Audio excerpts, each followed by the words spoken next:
Assalamualaikum warahmatullahi wabarakatuh. Innal hamdalillahi nahmaduhu wa nasta'inuhu wa nastaghfiruh wa na'udzu billahi min syururi anfusina wa min sayyiati a'malina. May yahdihillahu fala mudhillalah wa may yudlil fala hadiyalah. Wa ashhadu an la ilaha illallah wahdahu la syarika lah wa ashhadu anna Muhammadan abduhu wa rasuluhu la nabiyya ba'dah. Allahumma salli wa sallim wa barik ala nabiyyina Muhammadin wa ala alihi wa sahbihi ajma'in. Wa qala Allah ta'ala fi kitabihil karim, ya ayyuhalladzina amanu taqullaha haqqa tuqatih wala tamutunna illa wa antum muslimun, amma ba'd.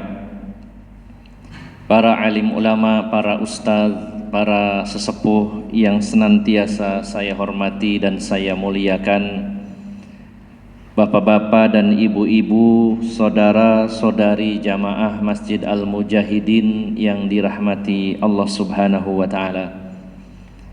Rasa syukur yang sebesar-besarnya kita panjatkan kehadirat Allah Subhanahu wa ta'ala, karena Allah lah yang telah menggerakkan hati kita sehingga kita punya niat dan punya keinginan serta punya semangat untuk hadir ke tempat ini. Karena Allah lah yang telah memberikan kekuatan kepada kita sehingga langkah-langkah kaki kita terasa ringan menuju tempat ini.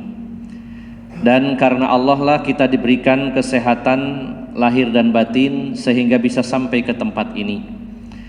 Dan yang paling utama Bapak Ibu jamaah sekalian, karena adanya hidayah, yaitu petunjuk, arahan dan bimbingan dari Allah Subhanahu wa ta'ala, yang menjadi sebab kita bisa hadir pada malam hari ini di salah satu rumah Allah Subhanahu wa ta'ala, salah satu tempat yang terbaik di muka bumi ini.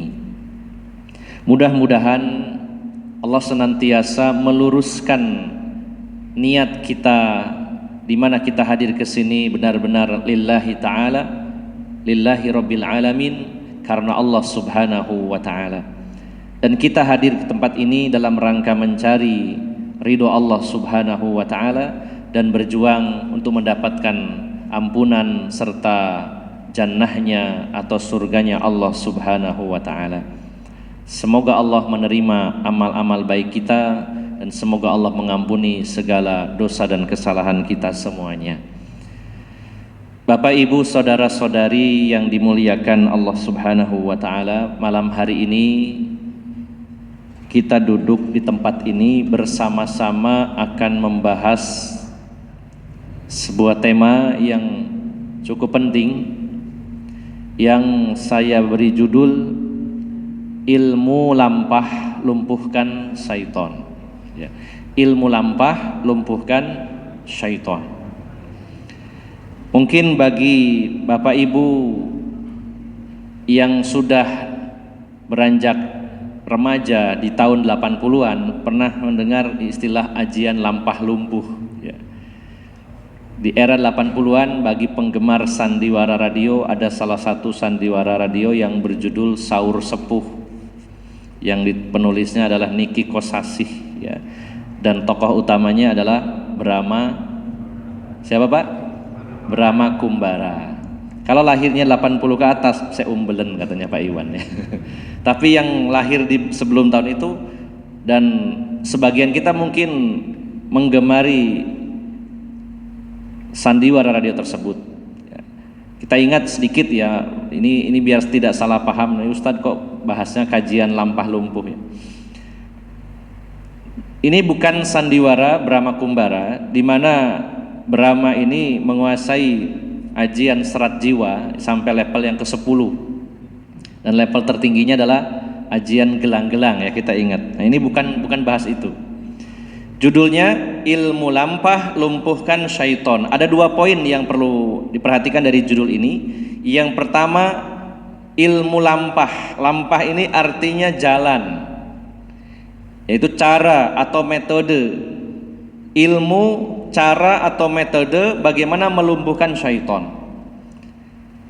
Yang pertama tentang lampah atau jalan, metode atau mungkin bahasa mudahnya cara atau kiat melumpuhkan syaitan.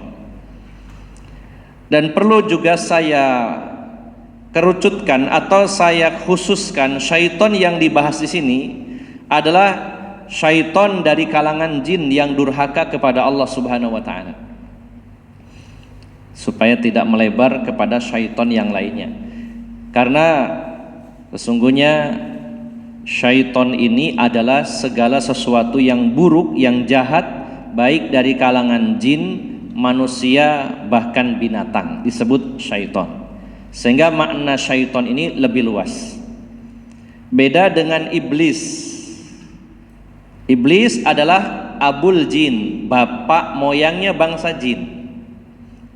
Jadi bangsanya bangsa jin, bapak moyangnya adalah iblis. Nah, jin ini ada dua, jin yang muslim dan jin yang kafir, jin yang taat dan jin yang durhaka.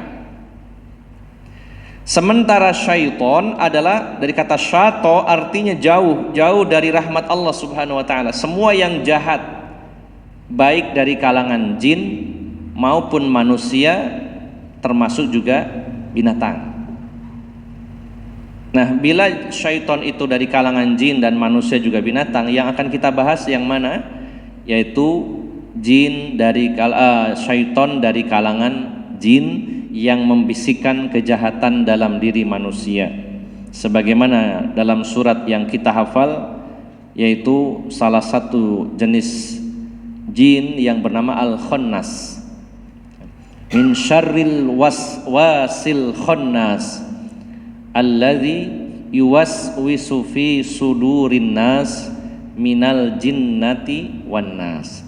Al-Khannas adalah yang membisikkan keburukan ke dalam dada manusia, yaitu salah satu jin yang durhaka kepada Allah dan diistilahkan syaitan, di mana disebut khannas artinya dia menyelinap ke dalam hati manusia.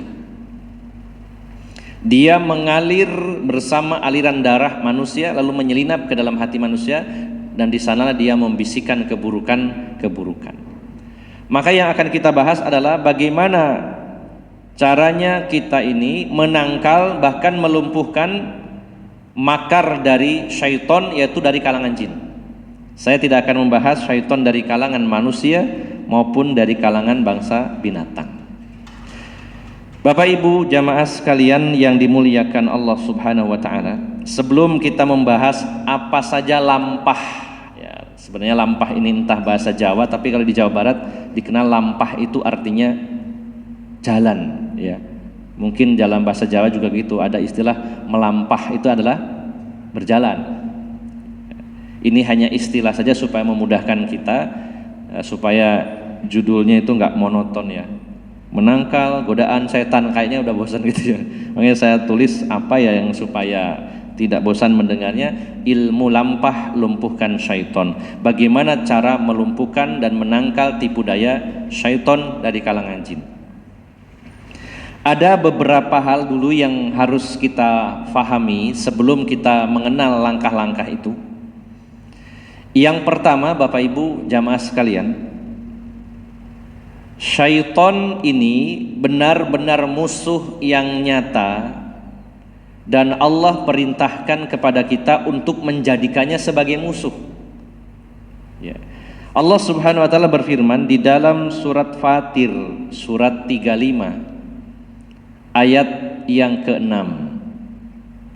Allah menyatakan, innasyaitana lakum aduwwum mubin. Keliru ya. Innasyaitana lakum aduwwun fattakhidhuhu aduwwa. Innama yad'u hizbahu liyakunu min ashabis sa'ir. Sesungguhnya syaitan itu musuh bagi kamu, bagi kalian. Nah, yang kita garis bawahi kalimat dari Allah, fattakhidhuhu aduwwa, maka jadikan dia sebagai musuh. Sesungguhnya syaitan itu menyeru begitu pula kelompoknya agar mereka menjadi penghuni neraka sa'ir.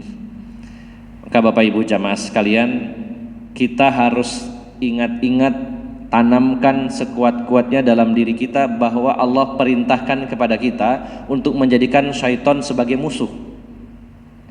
Tidak ada kompromi, jangan pernah dijadikan teman, harus jadi musuh. Kalau kepada manusia yang mungkin memusuhi kita, bisa jadi kita balik memusuhi atau justru mendekat kepadanya supaya jadi teman.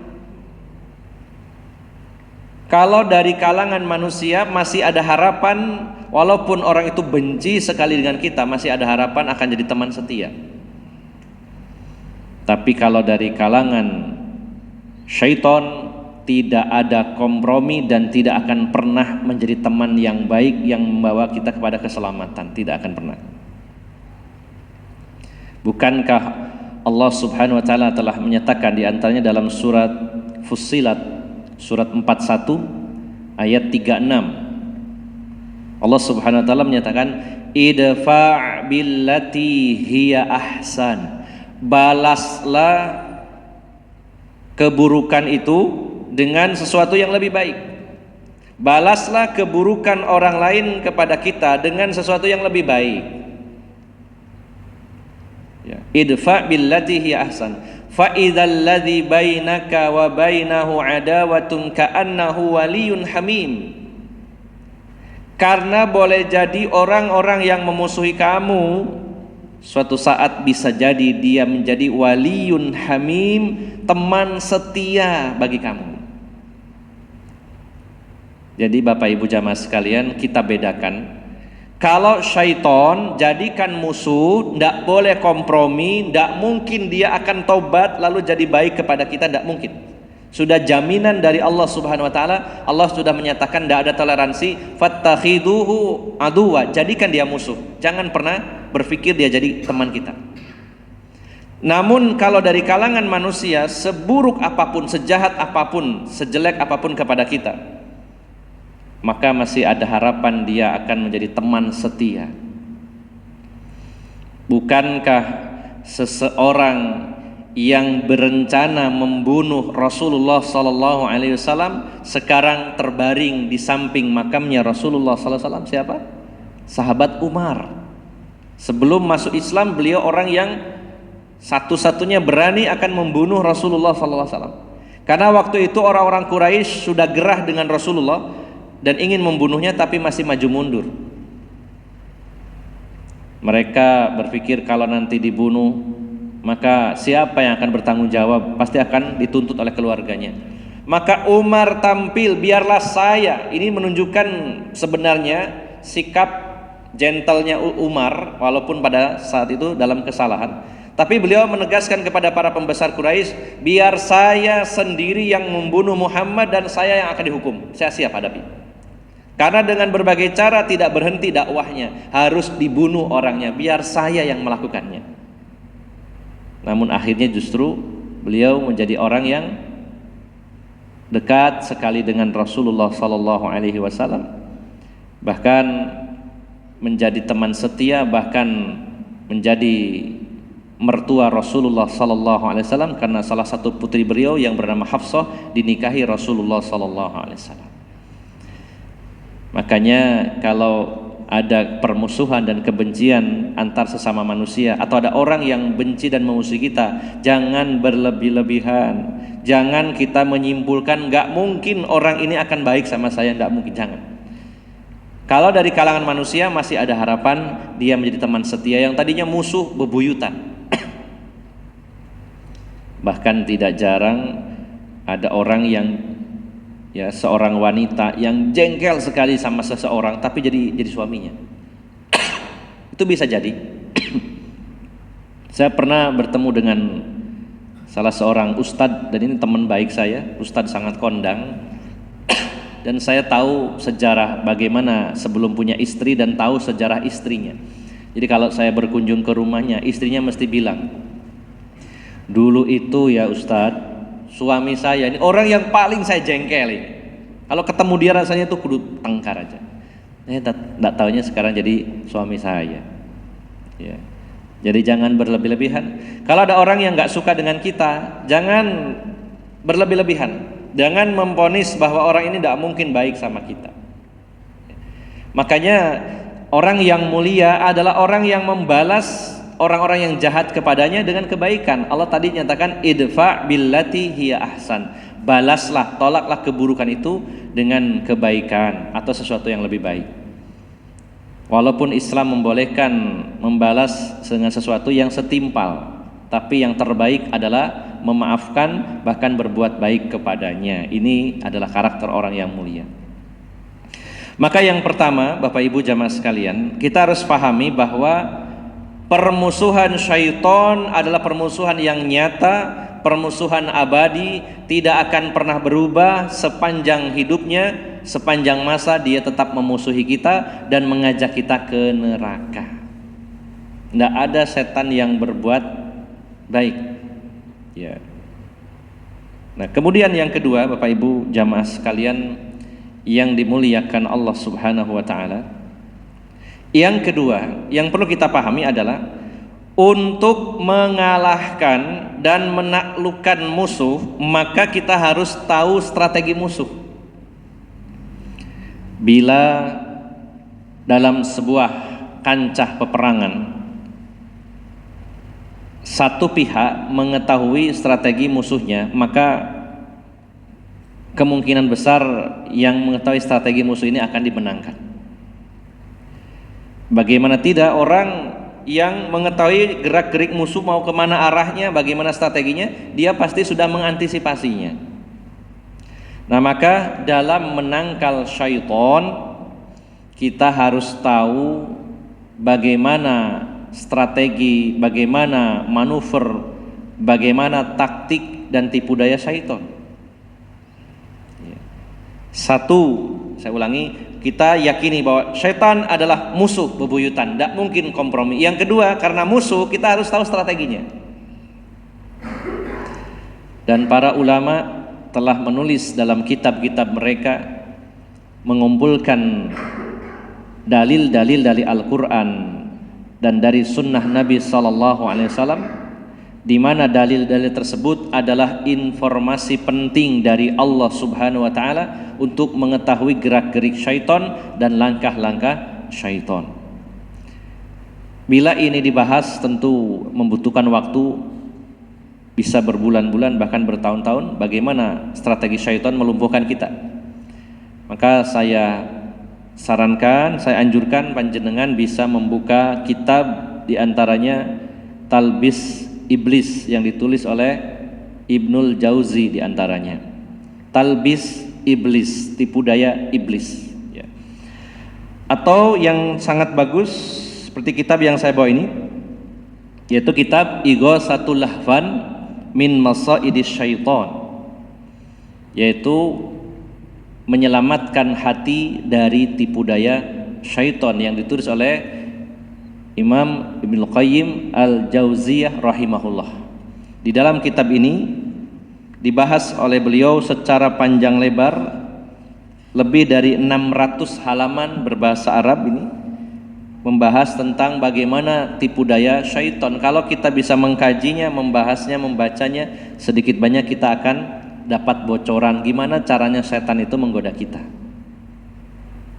Sebagai contoh saja, ini sampel ya, sampel dari kitab ini. Karena kalau dibahas semuanya setebal ini tentu butuh waktu. Namun sebagai gambaran contoh saja.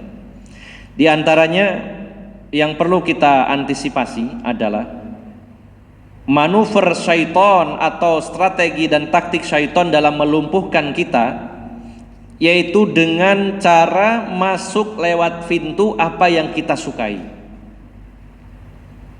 Syaitan akan masuk menggoda kita dari sisi di mana sesuatu itu kita sukai, kita cintai. Disitulah syaitan akan bermain. Sebagaimana Nabi Adam alaihi salam ketika berada di dalam surga, segala hal yang diinginkan dan segala hal yang diminta Allah berikan di dalam surga. Sebenarnya sekilas kita memahami bahwa sudah tidak ada lagi yang diinginkan Nabi Adam karena semuanya terpenuhi. Bapak, keinginan manusia itu apa sebenarnya? Walaupun banyak tapi semuanya dipenuhi dalam surga. Allah menyatakan walakum fiha ma tashtahi anfusukum walakum fiha ma tad'un, dan buat kalian di dalam surga itu ada apa saja yang kalian sukai. Semua hal yang disukai manusia ada dalam surga. Sebutkan saja apa yang kita sukai, ada di surga. Dan apa yang diminta oleh manusia akan ada di dalam surga, dipenuhi oleh Allah Subhanahu wa taala. Ya. Coba apa Pak yang diinginkan Bapak-bapak kira-kira? Yang belum terpenuhi ya Bapak? Kalau yang sudah terpenuhi ya sudah. Yang belum terpenuhi sekarang apa Pak kira-kira? Kenapa? Istri 4 katanya. Ada yang bilang istri 4. Langsung lompat 4 gitu ya. Padahal baru 1 gitu. Ya itu mungkin keinginan ya. Di surga akan Allah penuhi ya. Minimal 2 bidadari akan Allah nikahkan dengan penghuni surga dari kalangan laki-laki. Minimal 2 plus istrinya. Dalam riwayat lain ada salah satu sungai di surga dan di atasnya ada awan mendung, dan di situ setiap orang yang ingin nambah jumlah dari bidadari yang diminta bisa minta di situ. Ya Allah, kayaknya 2 masih kurang, pingin nambah, kasih lagi. Kalau berdasarkan zahir ayat, apa yang diminta Allah kasih. Ya. Bahkan kalau para syuhada diberikan 72 bidadari. Ya. Ini contoh. Mungkin apalagi bapak-bapak yang ingin. Ibu-ibu saya tanyain karena di belakang nggak bisa dengar. Nanti ibu-ibu, saya ingin punya suami, punya istri cuman saya, bisa nggak? Jadi benturan nanti. Apa yang diinginkan, apa yang diminta Allah berikan di surga. Nah, Nabi Adam waktu tinggal di surga, semua hal, semua yang diinginkan Nabi Adam itu semuanya Allah berikan. Selalu kurang apa lagi? Nah, hebatnya iblis begitu jeli. Imam Ibnu Qayyim mengatakan bahwa syaitan itu masuk melalui aliran darah manusia, ngalir, lalu menyelinap ke dalam hati manusia. Di sana dia mengumpulkan semua database kita, dikumpulkan. Apa kelemahan kita, kesukaan kita, bisa digoda lewat, semuanya dia punya data kita. Kita kalah dalam hal ini ya. Syaitan punya data kita, kita kalau gak belajar gak punya data syaitan. Maka iblis di luar jangkauan kita, dia berpikir bahwa Adam itu sudah terpenuhi semua keinginannya. Kalau kita melihat sekilas gak mungkin ada keinginan lain, semuanya dipenuhi. Ternyata iblis begitu jeli dan cermat, dia melihat ada satu celah, yaitu hal yang paling diinginkan Nabi Adam adalah ingin kekal di dalam surga. Orang bila terpenuhi keinginannya, maka ada keinginan lagi, yaitu jangan sampai kehilangan apa yang sudah dia dapatkan. Ya. Maka iblis tahu Nabi Adam sangat mencintai surga, sangat suka di surga, ingin kekal. Maka iblis masuk lewat jalur itu. Digodalah Nabi Adam dengan mengatakan bahwa sesungguhnya Tuhan kalian berdua melarang kalian makan buah dari pohon ini. Karena apa? Buah ini kalau dimakan kamu akan kekal. Dalam hati Nabi Adam, loh kok pas ya, yang saya inginkan saya yakin kekal, makanya Allah larang. Wah, sudah mulai goyah ya. Maka setelah agak goyah, lalu iblis menambahkan lagi rayuannya dengan mengatakan wa qasamahuma inni lakuma laminan nasihin. Aku bersumpah, kata iblis, dengan nama Allah. Nah, Nabi Adam mengatakan dalam riwayat Ibnu Abbas, ketika memakan buah yang dilarang tadi, terbuka auratnya lalu menutupinya dengan daun, lari ke kebun surga, dan Allah mengatakan, mau kemana Adam? Apa kamu mau melarikan diri? Kata Nabi Adam, tidak wahai Tuhanku, saya cuma malu kepadamu. Lalu kalau malu kenapa engkau langgar? Apa jawaban Nabi Adam? Wahai Tuhanku, saya itu tidak nyangka ya ada orang, ada makhluk yang bersumpah membawa namamu. Kalau sudah membawa namamu saya percaya. Bagi orang Islam, bagi orang yang beriman, kalau ada orang membawa-bawa nama Allah, itu perkara besar. Apakah sumpahnya bohong, palsu atau benar, kita tidak tahu. Tapi kalau sudah membawa nama Allah, wajib kita percaya. Kita tidak boleh Allah sampean sumpah-sumpah demi Allah paling bejo. Kalau dia sudah membawa nama Allah, kita harus percaya urusan dia berbohong atau tidak. Selama tidak ada bukti. Kalau ada bukti ya kita datangkan bukti atau saksi. Tapi bukti tidak ada, saksi nggak ada, dia bersumpah, maka kita harus percaya. Nabi Adam percaya kepada iblis karena iblis bersumpah membawa nama Allah dan mengatakan, sesungguhnya aku adalah seorang pemberi nasihat kepada kamu berdua. Makanya tergoda. Nah, ini salah satu saja poin di antaranya dalam kitab ini, bahwa untuk menangkal godaan syaitan kita harus tahu sebenarnya yang paling kita senangi sekarang apa. Disitulah kita akan digoda. Sebagai contoh mungkin ya, ada orang senangnya itu sama motor, melebihi kesenangannya kepada yang lainnya. Nah, harus diantisipasi, jangan-jangan setan goda saya lewat motor. Gara-gara cintanya kepada motor, akhirnya gimana caranya saya supaya mendapatkan motor idaman, maka akhirnya dia terjatuh dalam perbuatan yang haram misalkan. Karena apa? Dijebaknya lewat situ. Digodain terus, dikipasi oleh setan. Kamu kan pingin motor, motornya jenis ini. Kamu cari duit sebanyak-banyaknya, jangan pikirkan halal haram, lakukan saja. Yang penting segera dapat punya motor, kamu senang nanti. Misalkan begitu. Atau sudah didapatkan motor itu, setan tahu orang ini suka sekali dengan motor, digoda dengan motor ini supaya apa? Sibuk dengannya dan melalaikan kewajibannya kepada Allah, kewajibannya kepada keluarganya. Pernah ada orang yang istilahnya konsultasi, mengadukan suaminya, Ustadz, bagaimana hukumnya seorang suami itu dari pagi sampai sore itu utak-atik motornya terus, saya nggak pernah diutak-atik. Itu ada Pak, benar. Cuman khawatir kalau yang seperti ini ya nanti malah menjebak laki-laki lain dengan mengatakan suami saya nggak perhatian dengan saya, utak-atik motor. Tapi memang ada orang yang tergoda dengan kesukaannya tapi melalaikannya sampai lupa waktu, lupa sholat. Orang kalau sudah cinta sama burung, masya Allah, pagi, sore, siang, malam sing dielus-elus burungnya, kemana-mana bawa burung, ya di belakang motornya sampai ditutupi gitu. Namanya juga suka. Bukan dilarang, tapi bisa jadi syaitan menjebak seseorang apa yang dia sukai. Kalau tidak melanggar aturan Allah, tidak melalaikannya, monggo silakan, suka apa saja.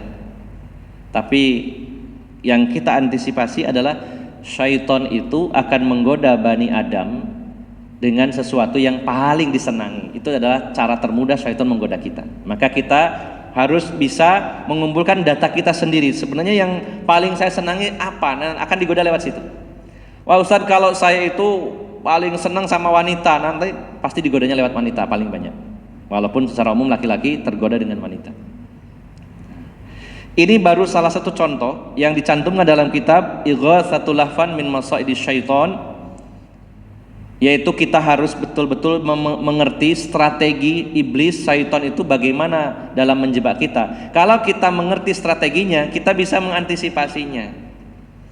Kita sadar, oh saya ini paling suka dengan ini, saya harus hati-hati di sini karena syaitan akan masuk lewat situ. Contoh lainnya lagi yang dijelaskan oleh Imam Ibnu Qayyim itu,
supaya orang itu melakukan kejahatan dan keburukan dan dosa, maka nama-nama buruknya diganti dengan yang baik-baik.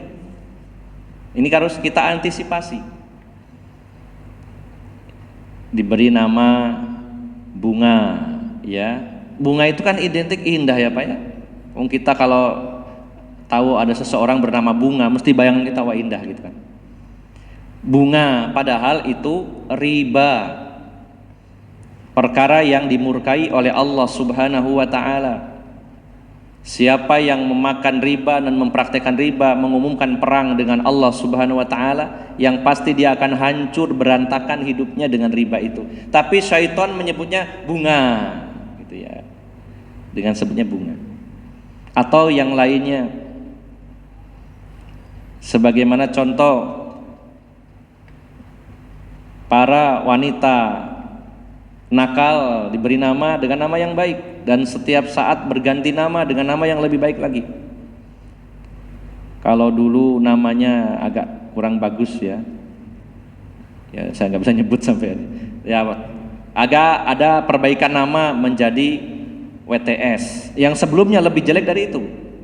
WTS, wanita tuna susila.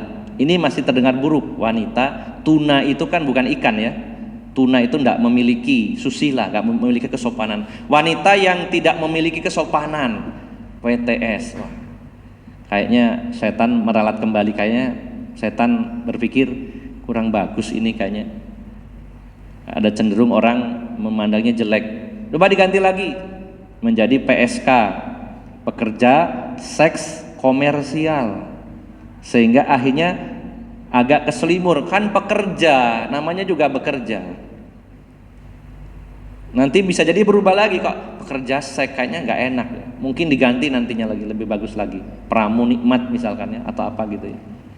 Namanya aneh lah, begitulah. Itu syaitan. Ini harus kita antisipasi.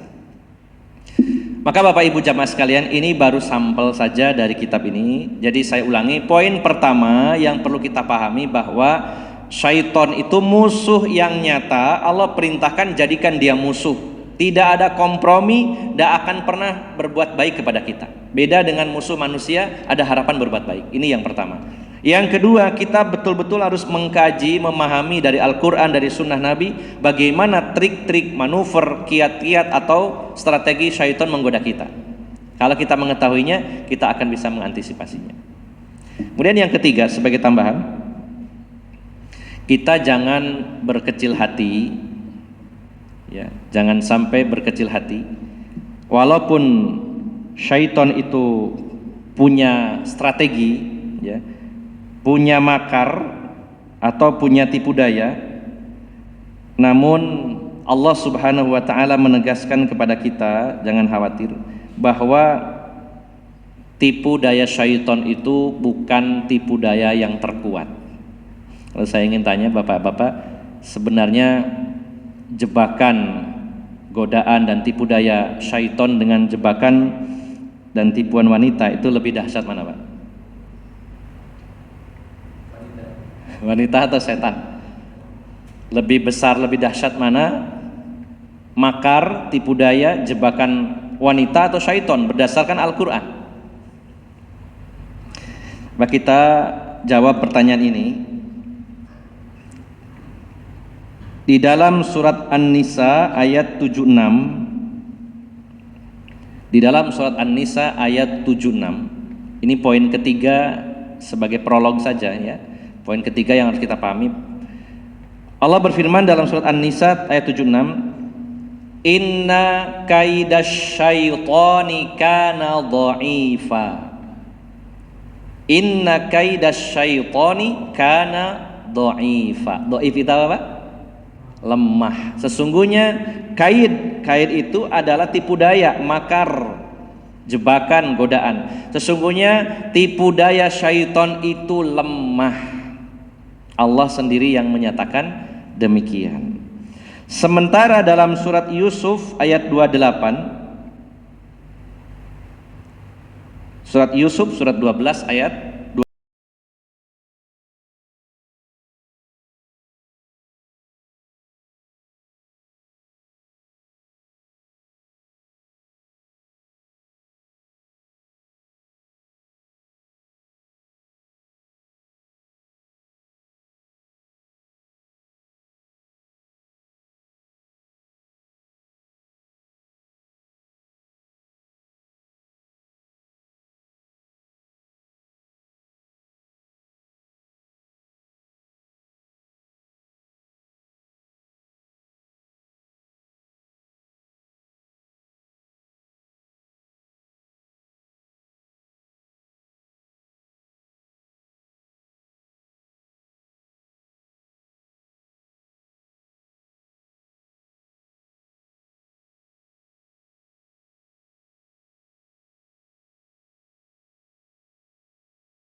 jihadun nafsi, jihad melawan diri sendiri, melawan hawa nafsu. Yang kedua jihadus syaiton, jihad melawan syaiton. Yang ketiga jihadul kufar wal musyrikin. Yang keempat jihadul zulma atau jihadul zulmi wal munkarat.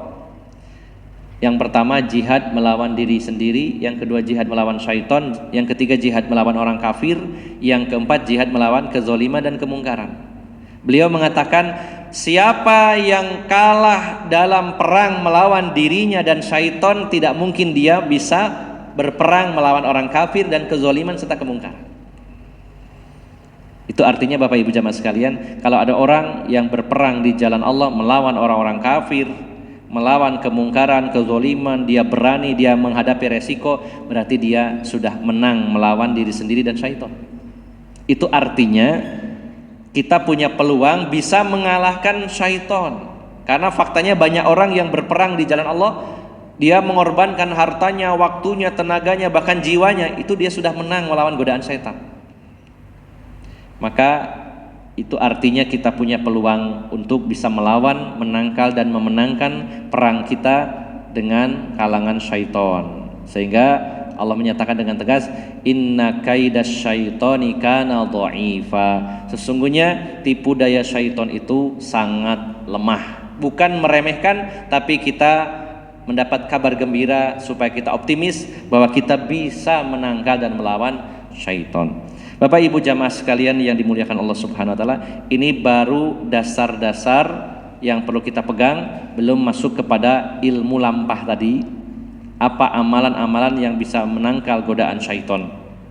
Mudah-mudahan dalam kesempatan yang lain, cuman pada malam hari ini saya sebutkan secara global bahwa Allah Subhanahu wa taala mentakdirkan syaitan dari kalangan jin ini bisa melihat kita, tapi kita tidak bisa melihat dia.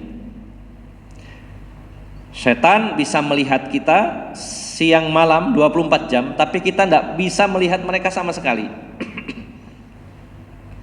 Sehingga tentunya kalau terjadi satu perang, maka secara asal harusnya kita ini kalah telak. Ya, karena tidak bisa melihatnya. Ya, dalam perang-perang di dunia nyata pun kalau musuh itu punya kemampuan untuk bisa menghilangkan wujudnya, itu kan sebuah hal yang merepotkan kita. Makanya muncul ada pesawat siluman, ya, ada mode siluman yang tidak terdeteksi oleh musuh. Ini satu keunggulan. Kemudian ada lagi teknologi apa namanya ya yang bisa menghilangkan wujud itu sekarang sedang ramai dibahas. Jadi sejenis kain, napa Pak jenengan tentara ada ya satu jenis kain yang kalau ditutupkan itu jadi nggak kelihatan, jadi kamuflase. Maka sebenarnya kalau dalam hal membandingkan, setan ini harusnya menang tentunya karena dia melihat kita nggak melihat dia. Bapak-bapak pernah nonton film apa ya yang bisa menghilang itu? Predator, pernah lihat Pak? Ya, Predator, ya, alien yang bisa menghilangkan itu susah melawannya. Nah, syaitan diberi kemampuan oleh Allah untuk melihat kita tidak bisa melihat dia. Sebenarnya secara asal kita harus kalah. Makanya kalau saya bicarakan secara global tentang ilmu lampah atau aktivitas amal apa untuk mengalahkan syaitan, itu lebih kepada penekanannya kepada yaitu permintaan perlindungan kepada Allah Subhanahu wa taala. Allah menyatakan dalam surat Fussilat ayat 37, wa imma yanzaghannaka minasyaitoni nazgun fasta'iz billah innahu huwas samiul alim. Dan adapun jika kalian itu digoda oleh syaitan dengan satu godaan, maka minta perlindunganlah kepada Allah. Dengan kata lain Allah mengatakan, wahai Bani Adam, kamu itu lemah karena gak bisa melihat mereka, maka mintalah kepada Allah yang menciptakan mereka, minta perlindungan. Ada satu tulisan yang berjudul 40 lampah, 40 cara menangkal syaitan. Kalau saya lihat ya 40 itu mayoritas isinya adalah zikir, baca Quran, baca surat khusus seperti Al-Falaq, An-Nas, baca ayat kursi, azan, seperti itu. Kalau diglobalkan seperti itu. Jadi kita tidak mungkin melawan syaitan dengan teknologi, tidak bisa melawan syaitan dengan jurus-jurus andalan kita, tidak bisa. Bahkan seorang tentara elit sekalipun yang ahli perang susah untuk menangkap syaitan. Karena apa? Dia melihat kita nggak melihat dia. Maka paling utama dari lampah tadi, ilmu lampah atau amalan-amalan yang bisa mengalahkan dan menangkal syaitan itu mayoritas dari sekian puluh langkah didominasi dengan minta perlindungan kepada Allah Subhanahu wa taala.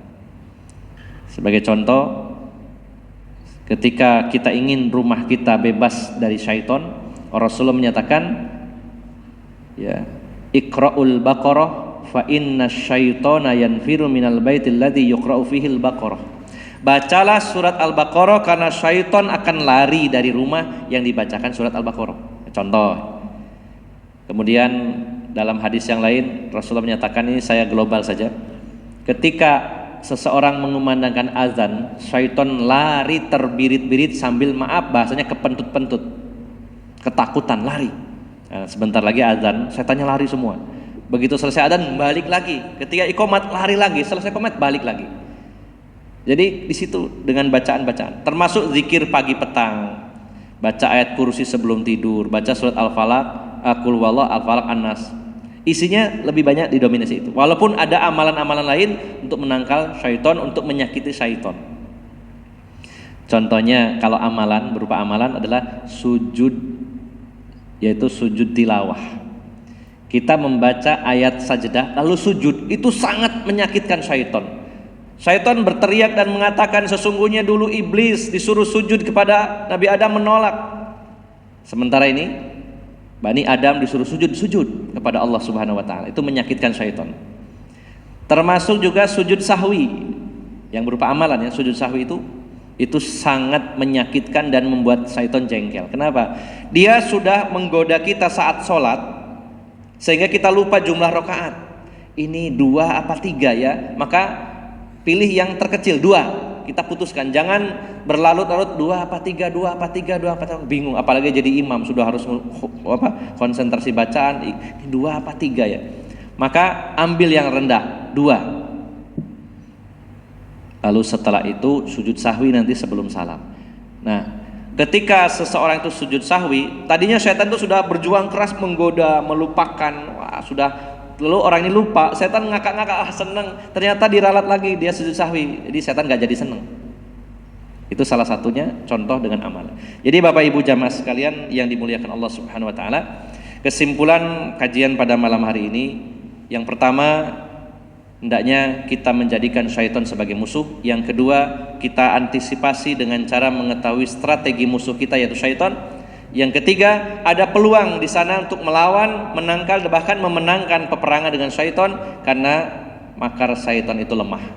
Dan yang terakhir, untuk langkah-langkah apa saja yang kita lakukan untuk menangkal syaitan, mudah-mudahan pada kesempatan yang lain, hanya saja secara global didominasi langkah-langkah itu dengan banyak bacaan Al-Quran dan zikir-zikir yang diajarkan oleh Allah dan Rasulullah Sallallahu Alaihi Wasallam.